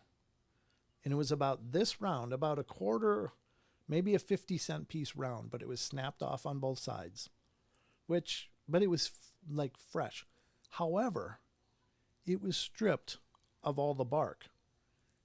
And whatever did that, I swear to God, must have just done that before I arrived, because when I touched it, it was still tacky with the sap. And this is just like a maple sapling branch, but all the bark was stripped off. And I thought, oh my God, was it just here? Another thing I found, and I took a picture of, I have a picture of it, looks like a butt print of a wet butt. Now, that was under, so one of those boulders had like a cutout, like where a rock had broken off, God only knows how many thousands of years ago. But it kind of created like a little dug in part of the boulder. And against one of the dugout sides, on both sides, was what looked like a wet butt print, but not like a clothed wet butt print, but vaguely a butt print. But it wasn't like pristine edges. It was just all like muddled. And I have a photo of it somewhere. If I find it, I will show you guys. But a Xerox butt print. Yeah, but I mean, it didn't make any sense because it wasn't raining. It hadn't been raining. It was pretty dry. It wasn't dry, but it hadn't rained for maybe a week. So it wasn't like everything was wet. There was no moisture, really. I mean, under the leaf litter, I'm sure it was like, the soil was moist, but not enough, I don't think, to make a butt print, if that's what it was. But I wondered, and where I found this branch was about 3 feet away from that dugout part. Like something was maybe in there stripping that bark and eating it. And I thought maybe that's something they eat. So if it's a maple sapling, with maple sap, of course we make maple syrup from the sap. So there's sugar in there. So maybe there's something to that. I don't know. I don't know what you guys think about stuff like that, but I think that literally there was something living up there and in that area. And maybe that's what I got growled at years and years and years before. So this was about, I would say about, when did this happen? Probably about 2014 when I found that the structure and stuff up in there. And Sheldon was with me. And later I took Oliver, my middle child, up there. And he said he felt very uncomfortable up there that whole time. He's like, I feel like we're being watched, Dad. I feel like we're being watched. I don't feel right. And he kept telling me that. And then I brought him over to where that was, and showed him the area with that dugout. And Yeah, it was pretty crazy. Now the dugout, I have kind of explained it. I got to find the pictures and go through it with you guys. But it was more like something dug into the ground and then made kind of a rudimentary roof from broken pieces of wood. And that was pretty cool with like leaves sprinkled on top of it. Oh, that's 3 of them. God, he would have been almost in the next room though. I don't know. Strange. Kind of interesting, actually, because Minion's just going up. Huh. Okay. Anyway, yeah, I'll look for them, Barbara. See if I can find them. I think they're on my laptop or something. One of my old laptops, if I can get it to start. The hard drive was going bad, so I haven't used it in years. Yeah, RJ, a few winters ago, I went to a walk in the park, so close to home, didn't wear glasses because of the foggy lenses. I was lost in minutes. Yeah, fog is crazy. All right. Anyway, I'm spiderwebbing again. My apologies. I just wanted to share that because this person was talking about eating bamboo leaves, and I don't know. We wonder what is their diet. Well, I think it's a lot of things. I didn't know if bamboo leaves were edible or not. I guess I never thought about it, but that's interesting. I guess they are. But I did find that branch that was stripped of the tender, sweet, young bark from, it's a young branch. It wasn't a, old, thick branch with that, when you peel the bark, it's got that green under it. That's what the age of that was. But it was absolutely devoid of any of the bark, but it was still tacky to touch, like it wasn't there for long. So I was like, whew, maybe we're a little too close. So anyway, I don't know what you think about that, but I just like to share things that I've experienced as well. I've not talked about the little snapped branch that I found that was stripped of the bark, but I can't think of anything else that would do it. I mean, of course, deer will strip bark and stuff too, but yeah. Hey, SoCal, good to see ya. And thank you again for the donation, SoCal. I appreciate that. Yeah, you did give us a PayPal. You're awesome, brother. Thank you so much. All right, so that was Sasquatch Chronicles, and yeah, interesting story. And again, not all the accounts have to be really sensational or terrifying. Some of them are just, hey, there it is. And it's surprising because these are things that usually choose to avoid people, but it was just maybe really hungry or had a hankering for some bamboo. So I was like, yeah, just go grab a snack, even in the middle of the day. That's maybe not uncommon. All right, let's get to the next ones. And this is going to be Phantoms and Monsters, of course, because Lon dishes it up fantastically over there as well. So you got to check out phantomsandmonsters.com. And it's a great site, obviously. Home of Lon's Phantoms and Monsters radio podcast, which is also, Phantoms and Monsters Radio. And that is also on YouTube, so check it out. Phantoms and Monsters Radio, but check out phantomsandmonsters.com. All right, this one is from January 24th, and this one is Creepy Troll encountered on Lake Carasaljo, New Jersey Trail. Now, we don't see many troll stories, so I've actually pulled up a bunch of weird ones from Phantoms and Monsters. So that was, I like to talk about the weird and unusual ones as well. I mean, certainly we talk a lot about Sasquatch. We talk sometimes about the Dogman, but it's harder for me to find material about Dogman that we can cover that isn't already belonging to another show. So, if you guys see articles about the Dogman that you think would be good for the show, send them to me. Again, paranormalportalradio@gmail.com. I love to talk about them. So here we go. Creepy troll encountered on Lake Carasaljo, New Jersey Trail. While jogging in a park trail, a couple encountered a creepy humanoid-looking figure that stopped them both in their tracks. They both keep referring to this thing as troll-like. I received the following account. This is an encounter my girlfriend and her friend had a few years ago. Not mine personally. I've heard her tell this story a few times before, but after recently hearing them together describe what they saw, I thought that you'd find it interesting. Maybe someone has seen something similar. This encounter happened in Lakewood, New Jersey, a few years back.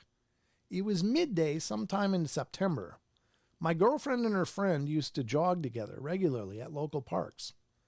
The park they were at on this particular day was called Lake Curacao, which butts up to a housing development. The trail they were on loops around the lake, and 3/4 of the trail is basically just a normal paved sidewalk that follows the road, but eventually turns to dirt through a small wooded area on the far side of the lake. The other quarter of the trail, mind you, this place is far from being remote. It is New Jersey after all.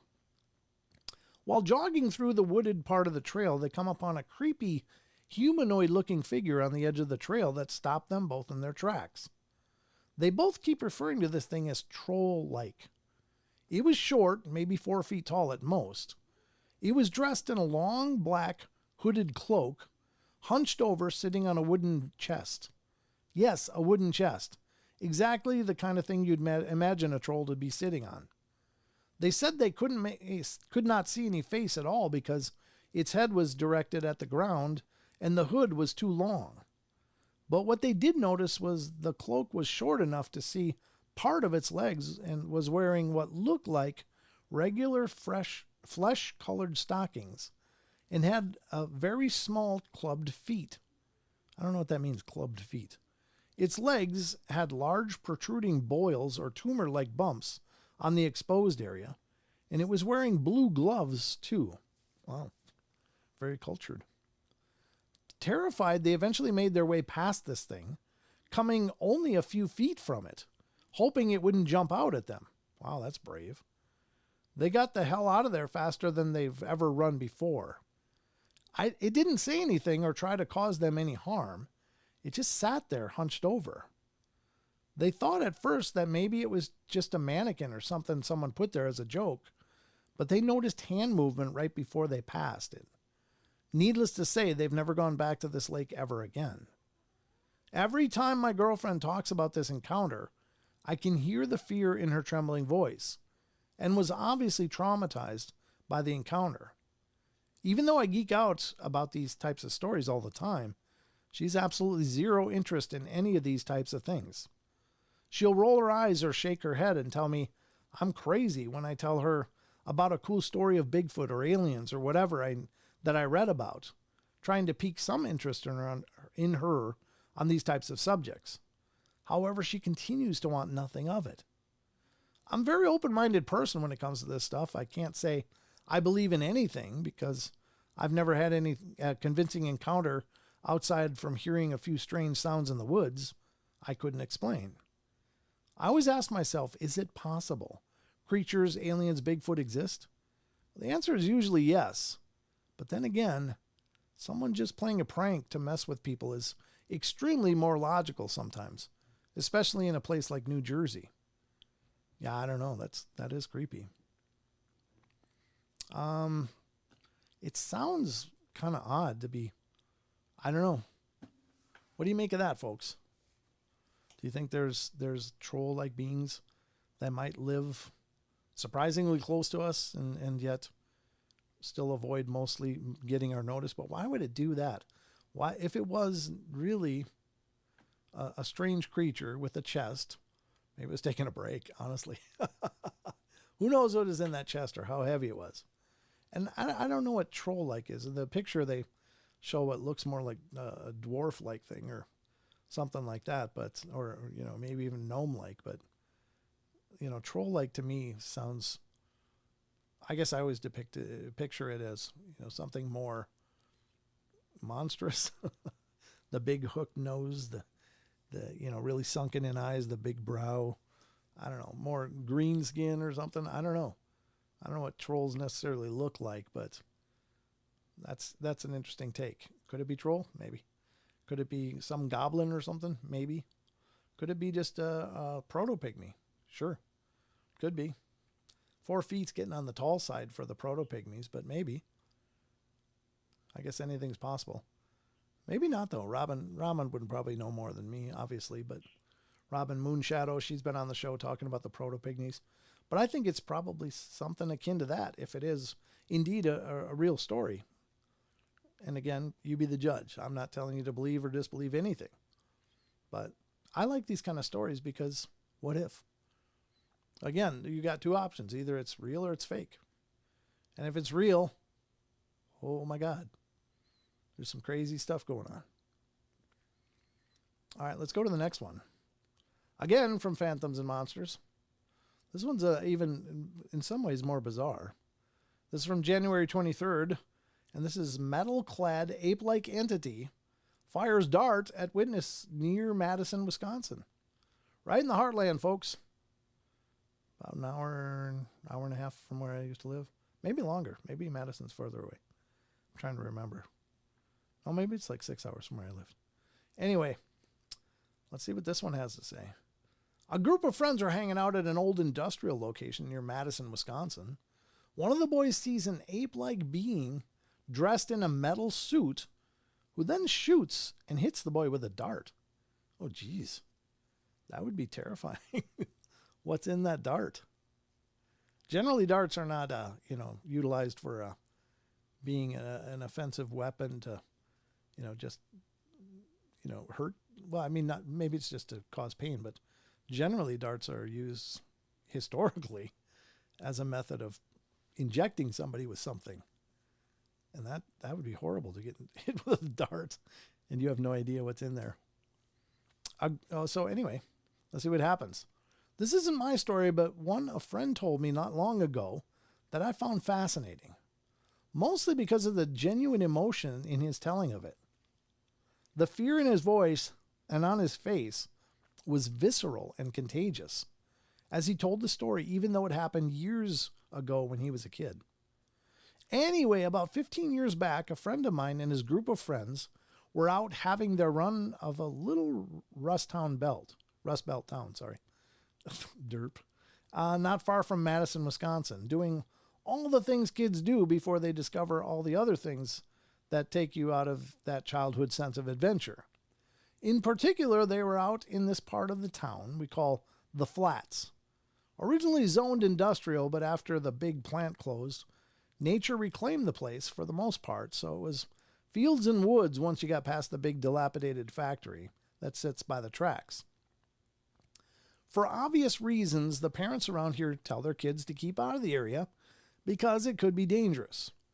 But the thing that strikes me as odd about this part of town is that there have consistently been rumors that there is industrial waste of some kind buried out there that's toxic, allegedly radioactive and or related to the Manhattan Project. It's become local folk wisdom that there's something out there that you don't want to get into since my dad was a kid in the 50s.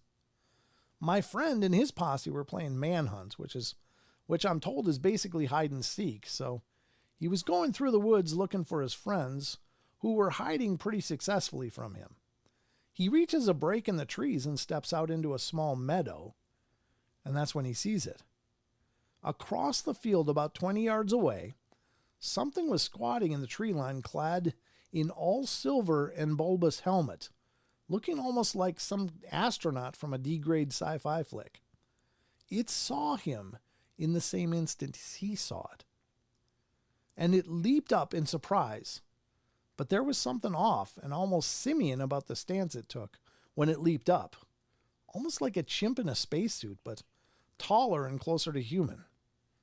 Just as quick as it raised its arm like it was going to point, and somehow fired a tiny metal dart at my friend, which hit him in the hand as he turned to run.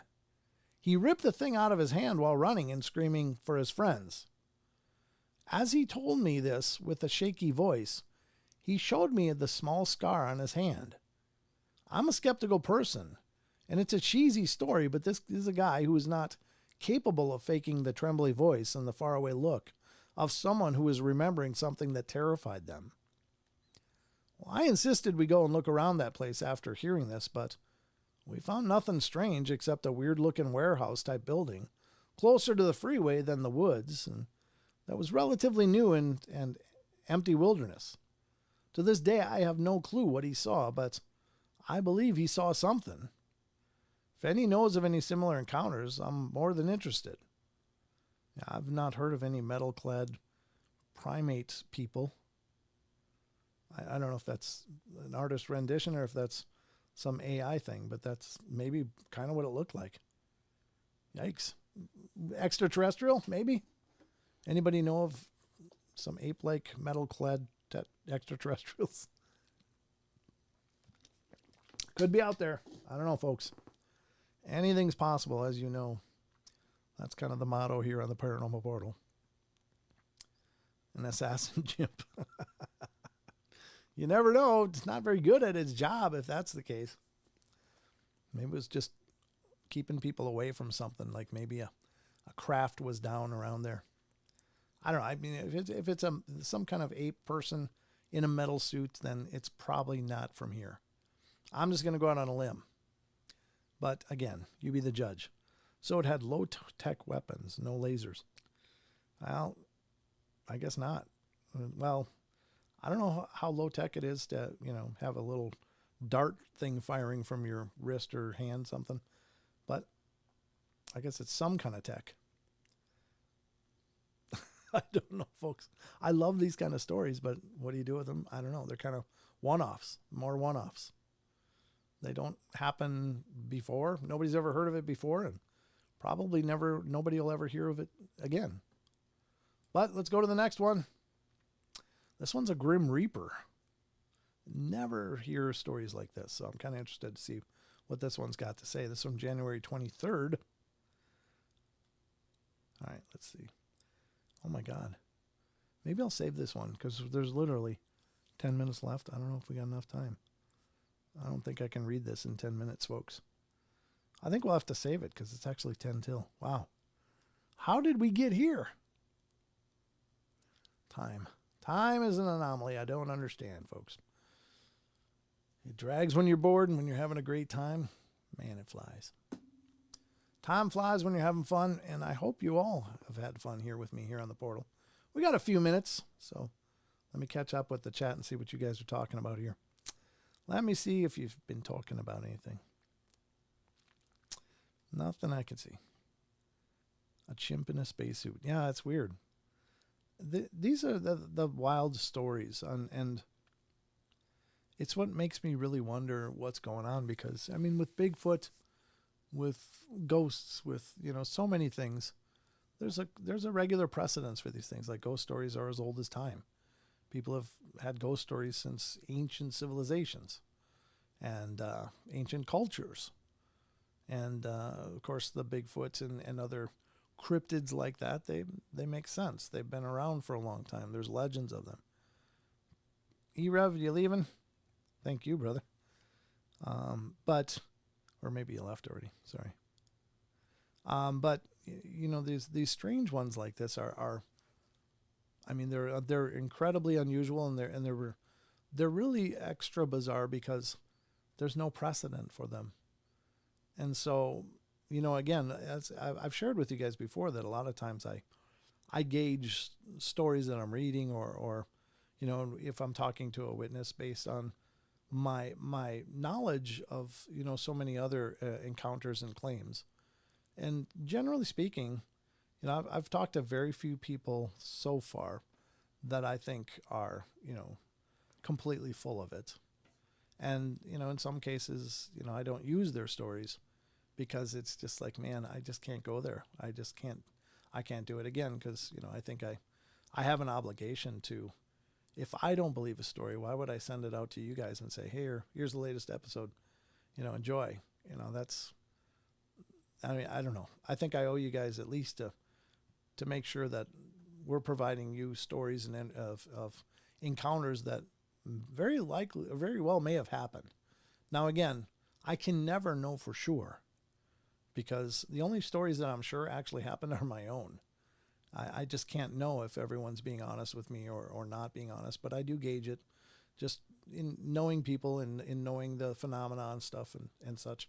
But these one-offs, there's no precedent for them. And it's, I mean, you can't say these didn't happen because what is possible? And that's the conundrum. That is the conundrum. So, RJ, what are you doing, man? You got people talking in there. Oh, very cool, RJ. I'll ask the elders what info I can talk about. Well, no pressure, brother. I mean, I'd love to hear from you. I'd love to hear what you can share. Thank you, Wizard Moon. Awesome. Glad you're here. I appreciate all the love and support you guys bring to every show. I of course, I'll be back on Friday. Sheldon should be with me as usual, which is wonderful. It's always fun to have Sheldon on, and I think Jimmy might be here this Sunday, or this Saturday rather. Sunday. Yeah. So remember, if any of you do, Brett, we believe in you. Thank you. To all the Bretts out there, God bless you. I do want to say that, if any of you have stories, and I know that most of you know this, but if you have stories and you would feel like sharing them and being a part of one of the podcast episodes, I'd love to talk to you. You can always get a hold of me either via email at paranormalportalradio@gmail.com, or you can go to paranormalportal.net, which is the homepage for all the Paranormal Portal, with all the links to the social media and such. And you can click on, there's a button on there that says Interview Me. And if you click that button, it'll launch my calendar app and show you which days I'm available and which times to do interviews. So generally speaking, I do interviews 3 days a week. So if you want to be on the shows or one of the shows, please reach out. Again, I know some people say, well, I've seen a lot of weird stuff, but none of it's really amazing. Well, it's all amazing. There isn't a uninteresting paranormal encounter story. I think they're all fascinating, and they all show something about, and they demonstrate something, and maybe even something new that I'd never considered before, or other people haven't. So you might bring something new to the table. Karen says, I have no stories. I'm very boring. Well, I understand. Not everybody's had encounters. But husband has stories. Oh, yeah, I'll bet, huh? Well, you could transcribe them and talk to me, Karen. It'd be great to hear what Neil's been through. I'd love to hear it. But just know that that opportunity is there. I love talking to people. That's probably one of my favorite parts of doing this show is talking to experiencers, because I get to live through their experiences, and I'm always fascinated with what people have seen and been through. So, if it's something you're interested in. All right. So I guess that's going to kind of wrap it up. What are we at with time? Yeah, that is about it. So I hope you enjoyed yourself. I hope you had a good time. I hope you guys feel like you're entertained. That's always my objective. I do my best. So, and again, if any of you find material that you'd like to see discussed on the show, or just a topic that you'd like to see discussed that we're not talking about, email me. Let me know. I'm always happy to shape these shows towards what people are interested in. And of course, I love talking about all of this stuff. So if I'm not thinking about it, or if we haven't visited it for a while, yeah, let me know. Let me know if there's something you want to hear more of here on the shows. So I guess that's it. That's about all I got for you. So again, I hope you had a good time. Thank you all for joining us. And just know that I love you all. My headphones went out. Love you all. Be good, be kind, be nice. Take care of each other. Help each other out. Find the magic in every day, and remember to laugh as much as you can. So, I'm your Huckleberry. Why, Ike, whatever do you mean? Perhaps we should have a spelling contest. I love Tombstone Chucky. And did you know, just a little piece of trivia, the line actually was, I'm your Hucklebearer. And I know it's not uncommon knowledge anymore, but this is something I heard a while ago, and I think a lot of people have heard about it now. But a huckle was the handle on a casket. And, of course, hucklebearers were basically people that carry the casket. So now we call them pallbearers. But that was the line. But I think Val Kilmer misspoke it during that. It became, well, I'm your Huckleberry. So just a little piece of trivia for you. But it was, I'm your Hucklebearer. So anyway, I hope you guys have a wonderful couple of days, rest of your week.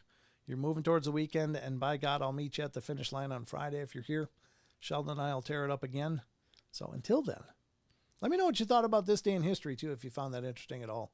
I don't know. There wasn't really anything paranormal. I did look for this day in paranormal history, but I didn't find any lists of that. So But if you like this day in history, let me know. I'll probably plug it into the news if you guys enjoyed it. If you thought it was a waste of time, let me know too. All right, that's going to wrap it up. Take care, guys. I'm going to roll the credits, and it's time to go.